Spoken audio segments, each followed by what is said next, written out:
I spotted it at precisely 1:32 p.m. My thumb froze mid-scroll on my phone screen.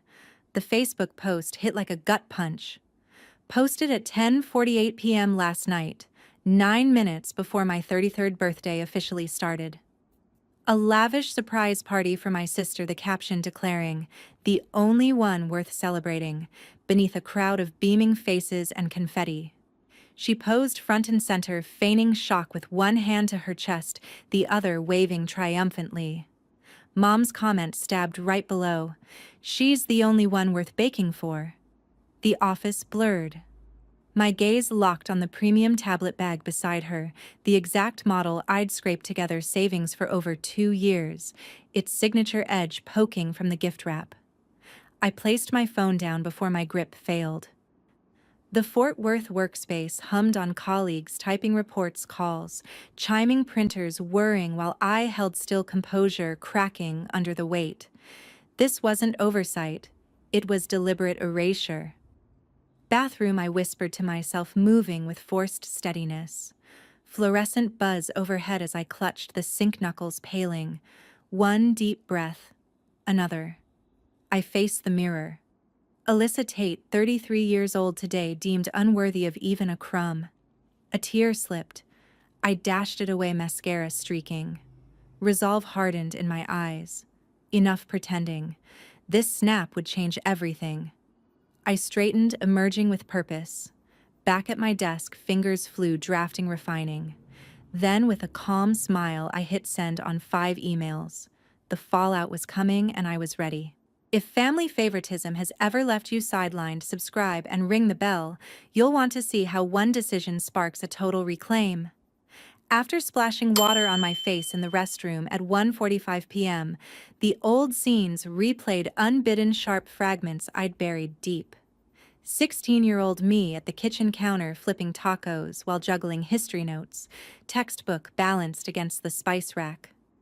Dad lounged on the recliner with 14-year-old Jasmine, both glued to her streaming show, laughing at the plot twists, while Mom praised her clever commentary. "Dinner's ready," I called.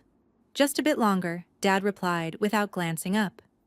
Jasmine's episode is at the climax. The tacos cooled. My homework sat incomplete, and I ate alone at the table. The memory faded as I dried my hands, but another surged in senior year art show where my portfolio won first place. Empty seats where family should have been, scattered claps from judges and strangers as I held the certificate. The text from Mom, "Sorry, sweetie, Jasmine felt under the weather. We'll make it up soon." 2 weeks later, Jasmine's dance recital packed the house parents there early with balloons leading the cheers, followed by a fancy dinner where Mom kept saying, "Our shining talent." I blinked it away, stepping back into the office, shoulders squared against the ache. "Sarah, wait." Alexandra Gray from the next cubicle looked up with a concerned tilt. "You good, fine?" I assured her, voice steadier than the tremor inside. "Just needed a moment." As I settled at my desk, the screen glowed, pulling me to the banking app at 2:18 p.m. Payments history laid it bare, automatic transfers stacking up month by month, year by year. When summed, the total hit like a freight train, $40,000 over 48 months. 40,000 reasons my studio apartment in Fort Worth stayed cramped while Jasmine flaunted her uptown loft. Reasons my savings hovered low while she shared stories from spa weekends. Reasons I'd patched the same boots for 5 seasons while she debuted fresh outfits each fall. Another flash cut in college spring break plans scrapped when Jasmine texted about an urgent bill. I'd wired the cash, canceling my modest trip to the coast, only to see her beach selfies days later. "You've always been the steady one," Dad's words echoed from endless talks. Jasmine's more delicate needs that extra push. Steady by force, reliable because no one else stepped up. I scrolled deeper, spotting the 7th statement in the row, the one tied to Benjamin Dale, $800 monthly. Not my landlord, Jasmine's. The auto draft I'd kept running for 42 straight months as she cycled through 4 gigs each, crashing with excuses in forwarded emails, attendance issues, performance dips. My phone buzzed, a voicemail alert from Dad. Alyssa Kiddo Stevens' voice filled the air as I hit play. Could use 600 for a quick fix this week. No big deal. Call back soon. The expectation baked in unquestioned. I opened my vacation fund, $12,000, the Hawaii getaway I'd dreamed of since grad school, now just pixels and pinned maps. My 401k, $3,800. Laughable for 33. The equation glared: $800 monthly to Jasmine's rent times, 42 months, equaled $33,600. Add the crises, car fixes, vet bills Mom couldn't swing, and it climbed to $40,000. The figure burned solid as stone. Little did I know, the drain went deeper than I thought. My gaze shifted to the tarnished bracelet dangling from my monitor stand at 8:56 p.m. that evening in my cramped Fort Worth studio, the sole gift Jasmine had ever given me, snatched from a county fair booth when we were kids. The silver one shines better, she'd proclaimed at 9 years old, hugging it tight. You get the dull gold one, gold's boring anyway. Mom, back her up. And Kimberly had ruffling Jasmine's hair with a nod. All these years I'd worn it as a quiet anchor, hoping for some bond to form amid the favoritism. The chain felt heavier now, its links worn smooth from absent fiddling during late-night work sessions. I unclipped it, turning it in my palm, as the apartment's single bulb cast long shadows across the laminate floor. For what? A reminder of scraps while Jasmine claimed the feast. The doubt crept in, then a sharp pang of guilt twisting my gut. Was cutting them off too extreme, too final? I'd been the family's safety net for so long. What if they spiraled without it? But I pushed through the tally from earlier, burning brighter than the hesitation. No, this wasn't cruelty. It was survival. Enough. I whispered the word, landing solid and true like a door slamming shut after decades ajar. The studio walls seemed to close in as I spread the statements across my tiny counter at 9:27 p.m. numbers, glaring under the harsh light. $800 for rent, Jasmine's loft with its granite counters and balcony view, paid faithfully each first of the month. $85 for electricity last quarter, another bailout when her power nearly cut off. $230 for groceries that somehow fueled her impulse buys instead. The emergencies stacked higher, $400 for a sudden car repair that funded her Black Friday haul, designer bags popping up in her stories days later. $600 for medical copay that vanished into a weekend spa retreat, selfies from the steam room time-stamped right after the transfer cleared. My retirement dipped low while she posted from yoga classes. My wardrobe recycled seasons while she modeled fresh threads. $40,000 total drained into her lifestyle, leaving me patching holes in mine. Another memory surfaced: unwanted sophomore year workshop fee diverted to Jasmine's summer camp because she shows real promise. Kimberly insisted while my sketches gathered dust. Or the prom dress I'd saved only for Jasmine to accidentally snag it with nail polish 3 days before my event. But it suits her vibe better anyway, as she spun in it at her own dance. Red flatters her glow. I grabbed the bracelet again, sinking onto my thrift store couch. Its faded charm, a symbol of the role I'd accepted, filler fixer forgotten. But tonight, that role shattered. The doubt lingered a moment longer, whispering what-ifs about family fallout, but the evidence outweighed it. I set the trinket down with finality, retrieving a small jewelry box from the shelf and sealing it inside. The decision armored me as I opened my laptop screen, lighting the dim space. 5 emails, that's what it would take to reclaim what was mine. Fingers hovered, then struck keys with rising certainty. With each line, self-doubt faded, replaced by a quiet power I'd long denied. As I drafted the emails, a hidden betrayal surfaced. In my cramped Fort Worth studio that evening, I laid out the statements on the counter, the papers fanning under the dim overhead light, as doubt lingered from the bracelet's weight. But the numbers anchored me, $40,000 siphoned away, and I shook off the guilt, focusing on the laptop screen at 3:41 a.m. The first email took shape with professional edge masking the undercurrent of finality. Dear Mr. Dale, I'm notifying you that as of today I'll cease payments for my sister Jasmine Reed's lease at 728 Oak Ridge Drive.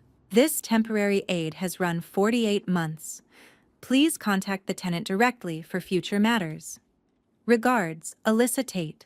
Concise, unyielding. The second followed swiftly directions to my bank to halt the $800 auto draft that had bled my account monthly since Jasmine's short-term slump 3 years back. I paused on the third, addressed to Kimberly and Stephen, subject financial support termination. Above the attached spreadsheet itemized transfers totaling $40,000 from rent rescues to emergencies that bankrolled her Black Friday sprees. I typed a brief note: I've covered Jasmine's needs for over 3 years at great personal expense. This ends now. No further discussion. The fourth went to Adam, my brother, who'd always sided with her. The spreadsheet copied with a pointed addition, including the unrepaid loans you quietly funneled her way. Boundaries apply to everyone. The fifth targeted the extended family group, aunts, uncles, cousins who'd chimed in on past favors but stayed silent on my burdens. The same spreadsheet plus a line. This is the full accounting. My support concludes immediately. Respect it. I reviewed each at 4:29 a.m. Heart pounding but steady, then clicked, send in quick succession. The whoosh echoed in the quiet space, a release so abrupt it left me lightheaded. I rose, stretched, and let out a short laugh foreign in this room that echoed off the walls. Freedom brewed like fresh coffee after reclaiming what was mine. By 6:52 a.m., as I sipped my first mug, my phone erupted. Kimberly. I silenced it. It rang again, Kimberly once more. By 7:30 a.m., I'd ignored 8 calls from her. A voicemail pinged while I dressed, Stephen's voice coaxing as ever. Alyssa Hahn, we need to chat about this mix-up. Jasmine's in tears. Call us. The assumption drilled deep like it always had. I deleted it mid-sentence. At 8:14 a.m., en route to work amid Fort Worth traffic, another notification. Jasmine's message played on speaker. You've wrecked it all. How do I cover rent? Where do I go? Mom and Dad are losing it. You can't just... Her tone cracked with fury. Selfish after all, we've... I cut it off, a wry smile tugging as I merged lanes. All they've done. The irony stung, but it fueled me. Noon brought the family chat exploding, aunts and uncles piping up after years of radio silence, texts laced with family BBQ obligations, guilt trips like the gatherings where I'd footed the bill while Jasmine basked in praise. Uncle Frank blood sticks together, no exceptions. Aunt Linda, Jasmine needs help, now be the bigger person. Cousin Mark, harsh, move. I muted the thread, navigating the downtown grid with a taller stance. The calls were just the prelude to the storm brewing at work. At 8:14 a.m., as I navigated the Fort Worth commute through morning gridlock, the silence in my car felt charged like the calm before a Texas thunderstorm. The emails from hours earlier hung in my mind, their sense irreversible, but a flicker of doubt resurfaced amid the stop-and-go traffic. What if this blew back on my own finances harder than expected? I'd already funneled $40,000 into Jasmine's voids. Could I really afford the void it left in mine? I shook it off, gripping the wheel tighter, focusing on the road ahead. The office lobby greeted me with its usual buzz, elevators dinging, colleagues exchanging quick hellos over coffee runs. Alexandra Gray caught my eye from her desk as I settled in, her smile, tentative but warm. Hey, we didn't forget, happy belated. She slid over a single vanilla cupcake topped with a flickering candle signed by the team on a folded card. My throat tightened. I didn't mention it was the only nod to my birthday this year. Thanks, I managed, blowing out the flame with a forced grin. The gesture grounded me, a small validation amid the family's erasure. Work pulled me in, emails piling up, meetings on the calendar, but the doubt nagged, especially when I glanced at my budgeting app. The financial hole gaped wider than I'd admitted, skipped raises to cover Jasmine's crises, like the $700 for her flat tire that somehow sponsored her Coachella tickets, photos of her dancing under festival lights popping up right after. I'd worn hand-me-downs while she flashed festival wristbands, my stability enabling her whims. Enough wallowing. I opened a new tab, pulling up the electronics site. The tablet model stared back, the one mirroring Jasmine's gift. With steady clicks, I added it to cart, processed the payment, and felt a rush of reclaim. The sales confirmation email pinged, "Yours soon." For once, something just for me. By 11:39 a.m., as I reviewed campaign reports, my phone lit with an unknown number. Benjamin Dale's voice came through when I answered, polite but edged with confusion. "Ms. Tate, about your email, there's some mix-up. Your sister insists the arrangement isn't ending." I kept my tone even, interrupting gently. "I appreciate the position this puts you in, but my involvement with that property is done. Handle future payments directly with Jasmine." A beat of silence stretched. "All right then, I'll reach out to her. Best to you." The call ended, a surge of empowerment flooding me. For years I'd padded his pockets while Jasmine enjoyed upscale amenities and doorman service, leaving me with creaky floors and a finicky AC unit. Noon texts escalated the family chat, Adam Cole leading the charge with accusations. "How dare you blindside us like this? Jasmine's devastated, and after all the family BBQs you've skipped out on." More piled in relatives echoing the guilt with references to obligations I'd long shouldered alone. I scrolled through at 12:06 p.m., heart racing but resolve firm, then muted the thread entirely. The notifications faded, distant now, like echoes from a life I was leaving behind. When the office line rang, I knew the confrontation was imminent. 2 days on the security desk buzzed at 3:05 p.m. while I hunched over spreadsheets in my cubicle. "Miss Tate, Jules," our building guard said through the intercom, voice laced with unease. "Family here demanding to see you. They're agitated." My stomach knotted as I glanced toward the glass doors. Kimberly stood rigid in the lobby, arms folded, pearls catching the overhead lights as she scanned the floor. Stephen paced beside her, phone in hand, while Adam leaned against the reception desk, jaw set in that familiar defensive scowl. "I'll handle it," I told Jules, closing my laptop with hands that betrayed no shake, though inside the doubt from earlier lingered, whispering if this face-off would crack my resolve. Alexandra raised an eyebrow from across the aisle. "Trouble, family stuff," I replied, waving it off. "Cover if needed, say client call."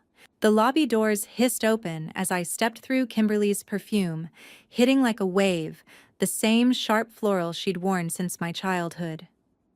"We need to discuss this nonsense now," Kimberly hissed, voice carrying enough to make the receptionist's type faster, pretending not to hear. "I'm working, Mom," I said evenly, steering her toward the side exit. "After 5. Jules watched from his post, hand near the phone. I nodded subtly. "I'm fine." Outside, Fort Worth's afternoon heat shimmered off the pavement as Kimberly gripped my arm. "Families don't cut ties like this. Do you realize what you've done to Jasmine? She's barely eating." "We'll talk at my place tonight," I stated, holding her gaze. 6:22. "Stephen and Adam too. It's not optional." She blinked, caught off guard by the firmness, but I turned without waiting, her parting shot trailing. "This isn't you, Alyssa." The afternoon dragged in 15-minute chunks, my focus splintering between tasks and the impending storm. By closing, I prepped my studio, shifting the coffee table to fit extra chairs, borrowing a portable projector from the office supply closet. At 6:22 p.m., the buzzer sounded. They filed in like a front, moving through Stephen first, shoulders broad enough to shrink the space. Kimberly next, eyes sweeping with judgment. Adam trailing, fists clenched in his jacket pockets. The one I'd recognized from his last emergency request 6 months back. "Water," I offered, voice calm despite the pulse in my ears. "Water," Jasmine's voice. "Wait, no." Adams cracked with disbelief. After dropping that bomb, he dropped onto the love seat, face reddening.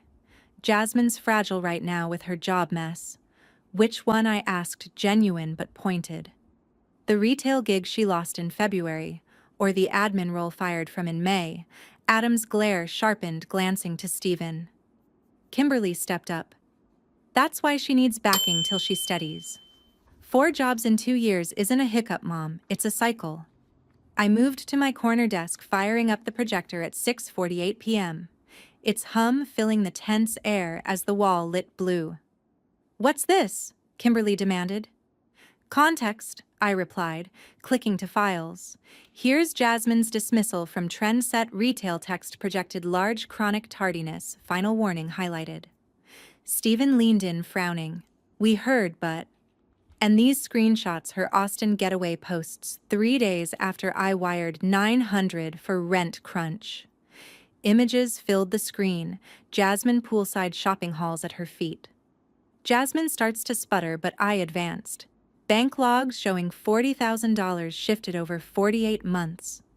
My 401k balance pitiful flashed next. Student debt towering followed. The room hushed save the fans whir. Adam stared at the floor. Stephen's mouth parted slightly. Kimberly's lips thinned white. I stood taller, breathing freer in the tight space. This isn't negotiation, it's notice. The payments stop for good. Adam's head jerked up. But how's Jasmine supposed like adults do earn plan choose? Stephen cleared his throat. Alyssa, the scope of this. I've taken a senior lead offer in Dallas, I pressed on. Start in 3 weeks. Dallas? Adam whispered, shock raw. For once, not staged. I affirmed 2 words heavy with power. The projector hummed on as we sat in suspended tension, the truth reshaping the air. Their defenses cracked, but the accusations flew harder. Over the phone line, their voices echoed in my living room as I connected the screen share at 6:48 p.m. The projector's glow casting stark shadows across the bare walls. Kimberly's face filled 1 quadrant, lips pursed tight. Stephen's beside her, brows furrowed in confusion. Adams in the corner, already reddening like he'd been stewing since the twist hit. That borrow revelation hung heavy, the undisclosed $2,000 he'd siphoned from my family fund last year, supposedly for his business venture, but timestamps showed it padded Jasmine's Coachella escape.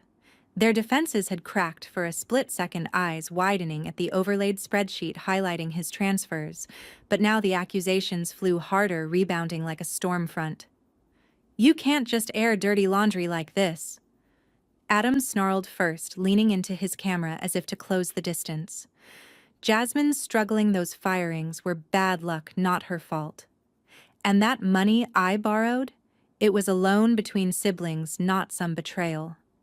You'd know if you weren't so wrapped up in your perfect little life. His defense ramped up, voice rising to drown the evidence still projected. Jasmine needs us now more than ever. She's sensitive, always has been. Remember the doctor saying she required extra care from day one?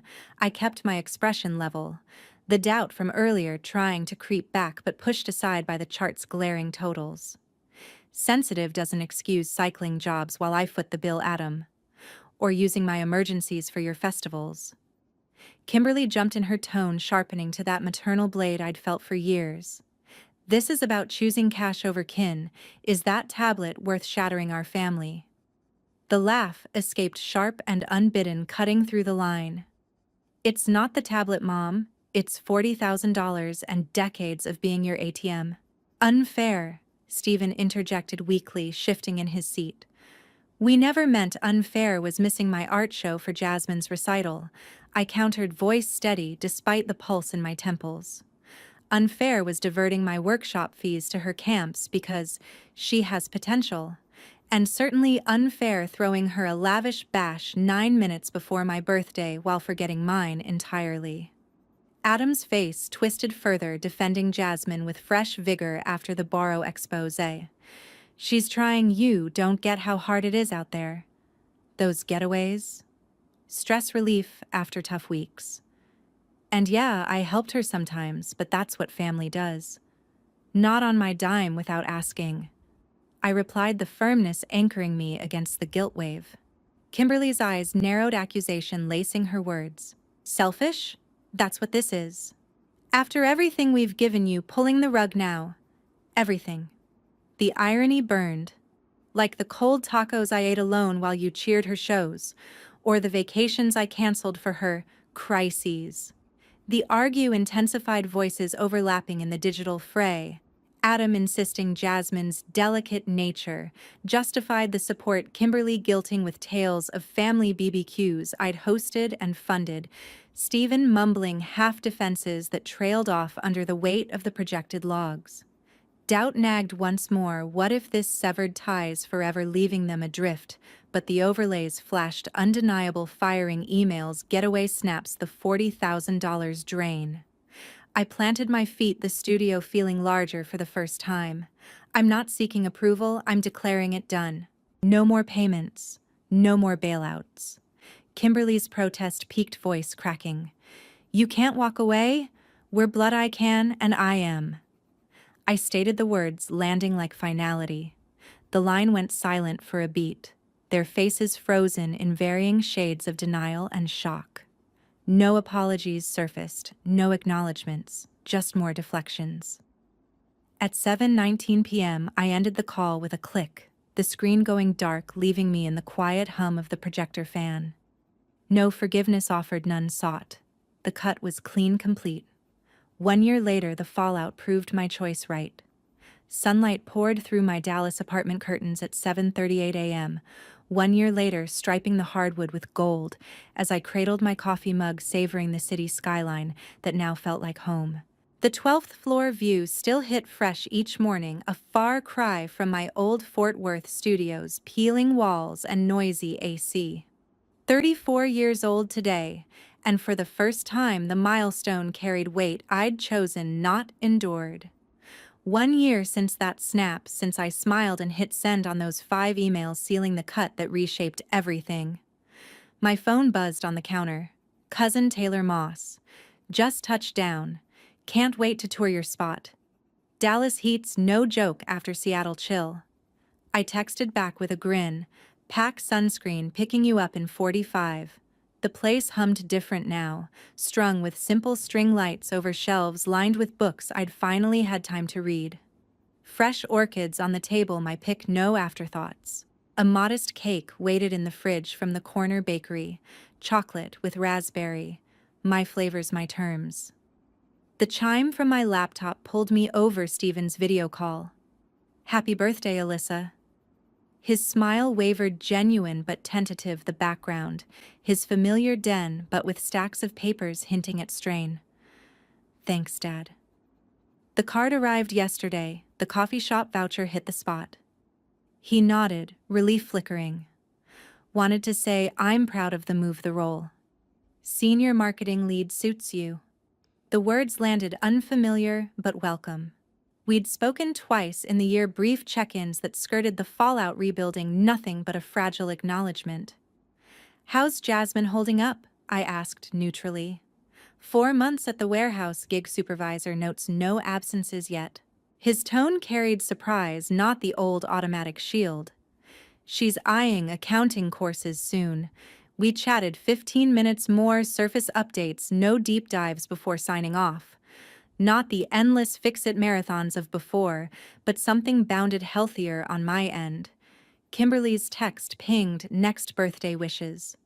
Neutral, acknowledging without warmth enough for now. The buzzer sounded at 11:15 a.m., Anna Pierce and Maria Vance arriving early to set up the small gathering. Friends who'd heard my history but saw me beyond it. Colleagues turned confidants who respected limits. The birthday queen, Anna announced, handing over a wrapped box while Maria balanced a wine bottle. We laughed in the kitchen, arranging platters, the ease a stark contrast to old family tensions. Taylor joined soon after, helping with apps as guests trickled in, new circle valuing reciprocity over obligation. Midway through, my inbox lit with an email from Jasmine, subject today. I stepped to the bedroom for privacy, opening it hesitantly. Happy birthday, Alyssa. Reflecting on last year and before I leaned on you because it was easy, not right. Working on change, not full atonement, but a nod to growth. I replied briefly, encouraging her steps while reinforcing my walls. Back with the group, the smile came genuine.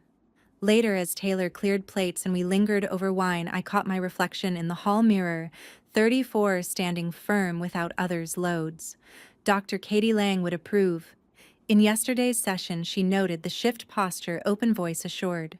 You've owned your space, not just this Dallas perch, but the inner one you earned.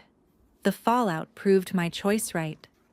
Jasmine, evicted from her loft months back, now shared a modest rental with roommates' credit score dipped from card debts. Real U.S. grind-forcing budgets and side gigs.